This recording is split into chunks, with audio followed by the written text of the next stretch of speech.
আসসালামু আলাইকুম দ্বাদশ শ্রেণীর শিক্ষার্থীবৃন্দ, তোমাদের সাথে আবারও দ্বিপদী নিয়ে হাজির হচ্ছে। আমাদের গত ক্লাসে দ্বিপদী একটি সমস্যা নিয়ে কথা বলছি। আজকে আবারও দ্বিপদী আরেকটি সৃজনশীল প্রশ্ন নিয়ে তোমাদের সাথে হাজির হচ্ছে। এই বিষয়টা নিয়ে তোমাদের সাথে এখন আমি শেয়ার করব।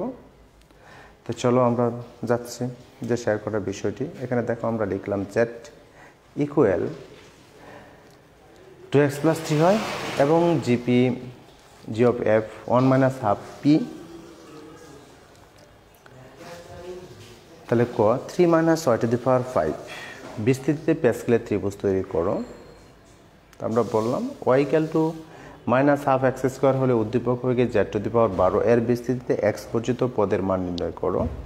দেখাও যে g of 4x⁻² এর বিস্তৃতিতে n + n তম পদের সহগ 2n ফ্যাক্টোরিয়াল বাই হলো n factorial whole square into 2n।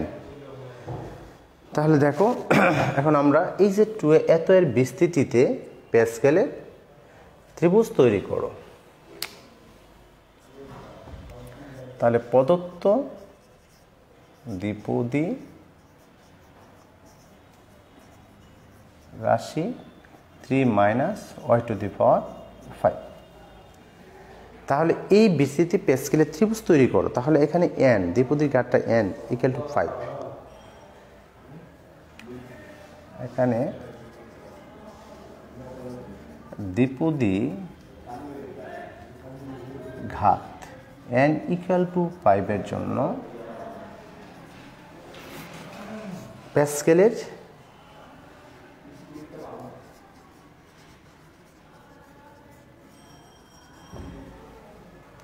তাহলে প্যাসকেলের ত্রিভুজ বিধি তৈরি করার জন্য বলছে প্যাসকেলের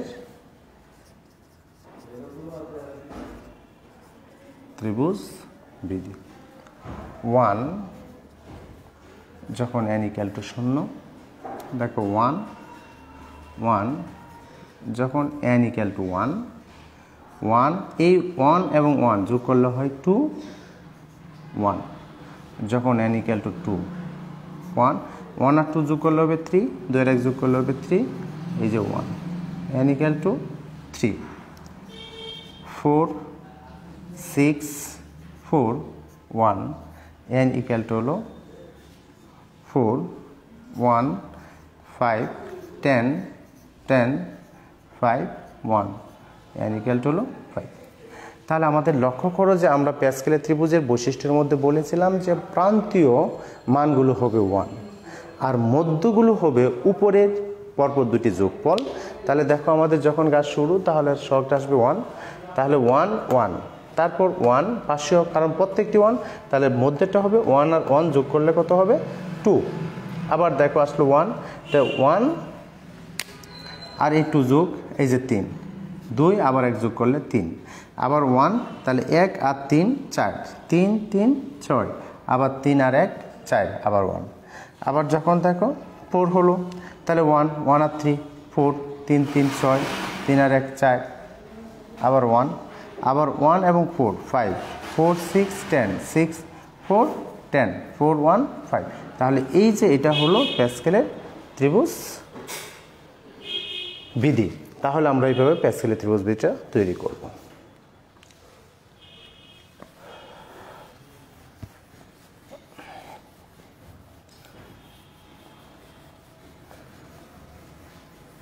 এখন লক্ষ্য করো পরে কি বললো যে y = -1/x² হলে উদ্দীপকে z⁻12 এর বিস্তৃতিতে x বর্জিত পদের মান নির্ণয় করো। তাহলে আমাদের উদ্দীপকে কি আছে?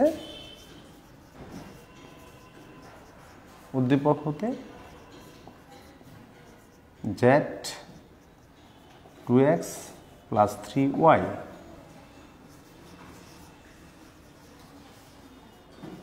প্রশ্নে দেওয়া আছে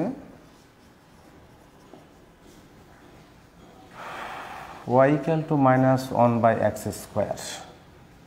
তাহলে সুতরাং z 2x + 3 × -1/x² সমান হলো 2x - 3/x²। এখন আসলো যে z⁻12, তাহলে সুতরাং z টু দি পাওয়ার 12 সমান হলো 2x minus 3/x square to the power 12। এখন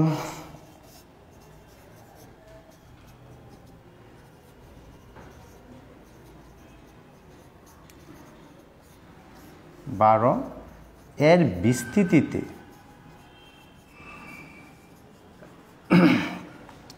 r প্লাস nতম পদ, তাহলে দেখো আমাদের সাধারণ পদের সূত্র লিখলাম 12c r to the power x 12 minus r into minus 3x square r। তাহলে আমরা তাকে কি লিখতে পারি? C R 2 to the power 12 minus r x to the power 12 minus r minus 3 to the power r into 1/x to the power 2r। দেখো আমরা এটা লিখলাম, আলাদা করে আমরা এইটুকু লিখলাম। লিখার পর 12cr এই যে 2 to the power 12 minus r minus 3 to the power r, এখানে x to the power 12 minus r minus 2r, তাকে লেখা যায় 12 মাইনাস 3r। তাহলে আমরা এটা লিখলাম।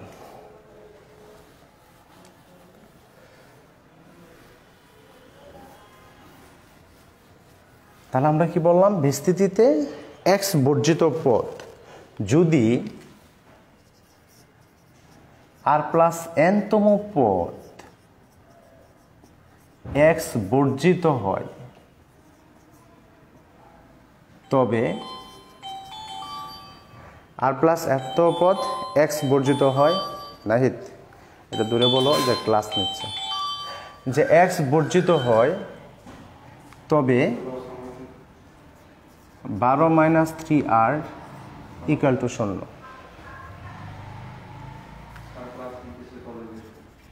Minus 3r equal to minus 12,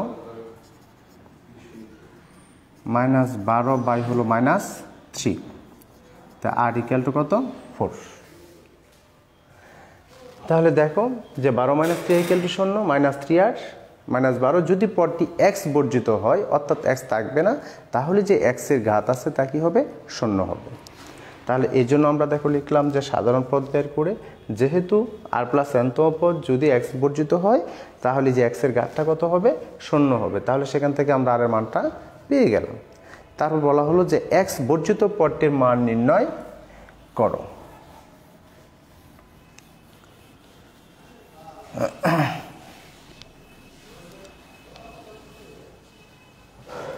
সুতরাং বিস্তৃতিতে x বর্জিত পদের মান, তাহলে দেখো কত আসবে? 12c4 2 to the power 12 minus 4 এবং মাইনাস 3 টু দি পাওয়ার 4,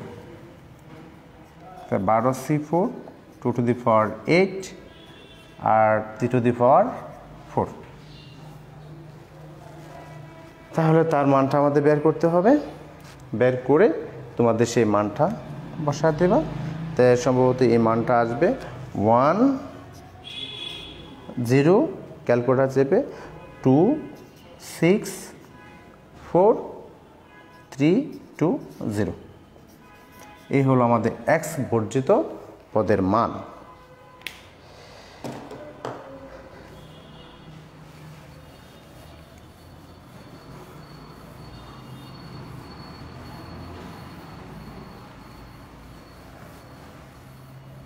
তারপর দেখাও যে GP 4x two the power 4।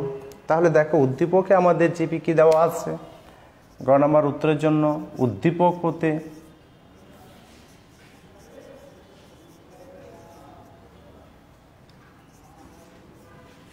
GP equal 1 minus 1/2 P,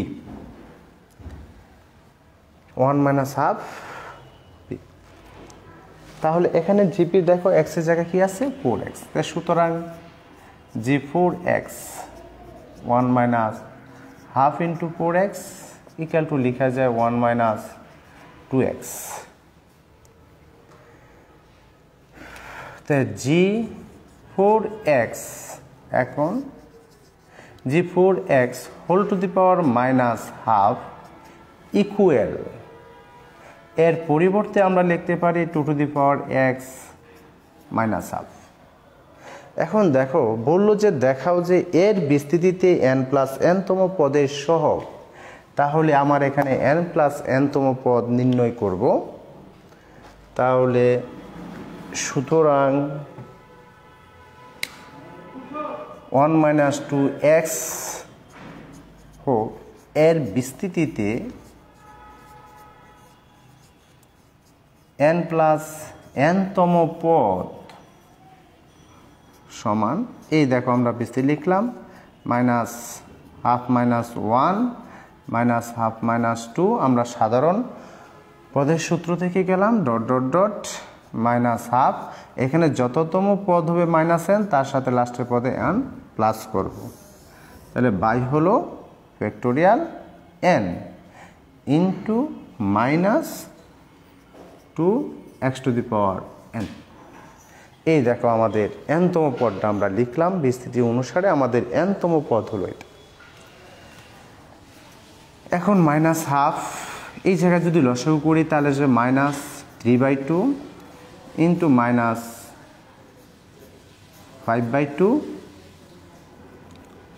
এখানে দেখো কি আসলো মাইনাস n প্লাস হাফ বাদ দিলে হয় plus half by factorial n। এখানে লেখা যায় minus 1 to the power n 2 to the power n x to the power n, আমরা ইন্টু হিসাবে তা লিখলাম। তারপর লক্ষ্য করে এখানে কি আছে minus half into minus 3/2 into minus 5/2 dot dot dot, এখানে দেখো প্রত্যেকটির মধ্যে মাইনাস আছে, তাহলে আমরা মাইনাস হাফ যদি কমন নেই তাহলে সেখানে হবে 2n মাইনাস হলো 1 by factorial n minus 1 to the power n 2 to the power n into x to the power n।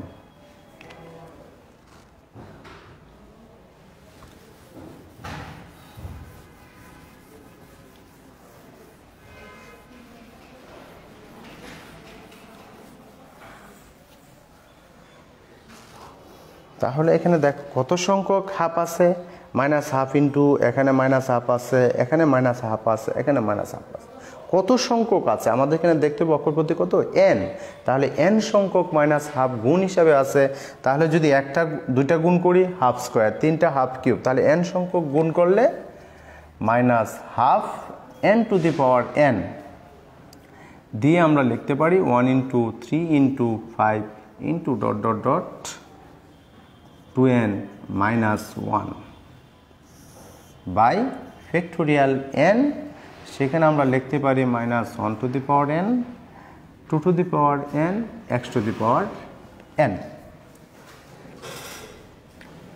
এখন দেখো যে আমরা যদি আলাদাভাবে লিখি minus 1 to the power n, এই যে 2 টু দি পাওয়ার n, আর এটাকে ঘুরিয়ে লিখলাম n minus 1 5 into 3 into 1, the minus 1 to the power n 2 to the power n x to the power n by হলো ফ্যাক্টোরিয়াল n।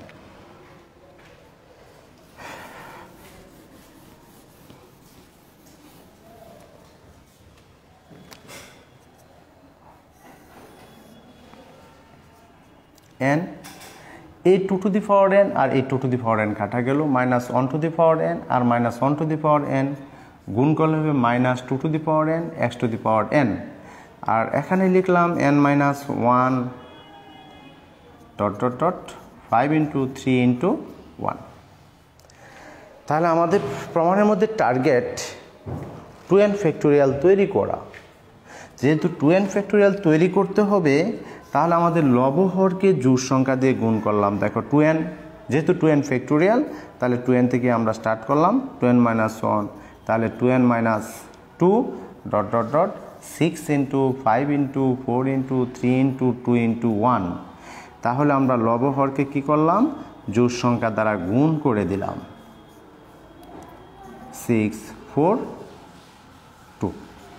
আমরা লবহরকে জোড় সংখ্যা দিয়ে গুণ করলাম, তাহলে -2 to the power n।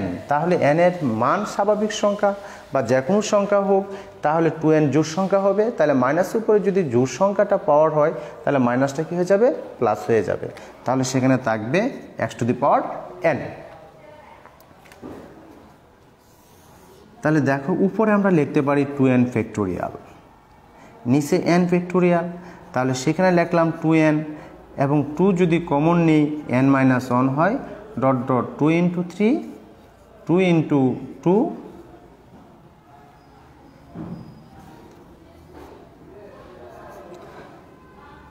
2 into 1। দেখো আমরা এটাকে এই আকারে লিখতে পারি, 3 দুগুণে 6, 2 দুগুণে 4, 2 একে 2, আর এখানে 2 কমন নিলাম, এই আকৃতি আসলো। আমরা থার্ড ব্র্যাকেট দিই, into x to the power n।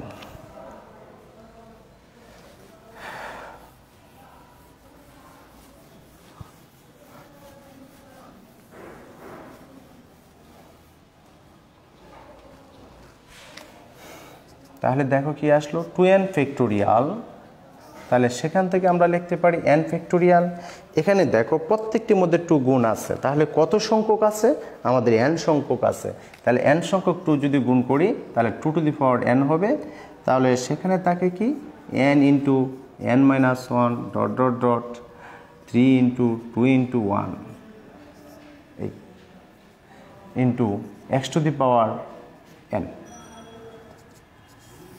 তাহলে লক্ষ্য করো 2n factorial, n factorial, 2 to the power n, আর এই অংশটুকুকে লেখা যায় n factorial into x to the power n। তাহলে তার মধ্যে আমরা লিখতে পারি 2n, তাহলে n ফ্যাক্টোরিয়াল দুটো হলো, তাকে স্কোয়ার দিতে পারি 2 টু দি পাওয়ার n। তাহলে আমাদের প্রশ্ন হলো দেখাও যে এর বিস্তৃতিতে n প্লাস n তম পদের সহগ।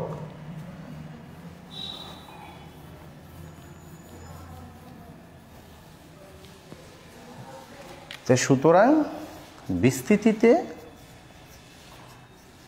n প্লাস n তম পদের সহগ হলো 2n ফ্যাক্টোরিয়াল বাই হলো n minus 1 factorial square 2 to the power n। অতএব g4x whole to the power minus half এর বিস্তৃতিতে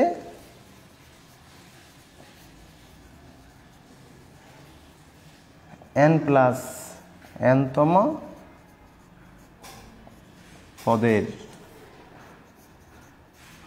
সহগ 2n ফ্যাক্টোরিয়াল বাই হলো n minus 1 factorial square 2 to the power n। এই হলো আমাদের সূত্র। তাহলে দেখো প্রিয় শিক্ষার্থীবৃন্দ, আমরা একটি প্রশ্ন দ্বিপদীর সাহায্যে আরেকটি প্রশ্ন আলোচনা করেছি। আমাদের যে দ্বিপদীর যে কতগুলো সমস্যার সমাধান ছিল, এর মধ্যে প্রায় আমাদের সব কয়টি সমস্যায় আলোচনা হয়েছে। তাই তোমরা বাসায় এগুলো প্র্যাকটিস করবে, তাহলে তোমাদের এই অনুশীলনী বা অধ্যায়টা তোমাদের শেষ হয়ে যাবে। তা আশা করি তোমরা ভালো আছো, ভালো থাকবে, সুস্থ থাকবে। এখানে শেষ করেছি। আল্লাহ হাফেজ।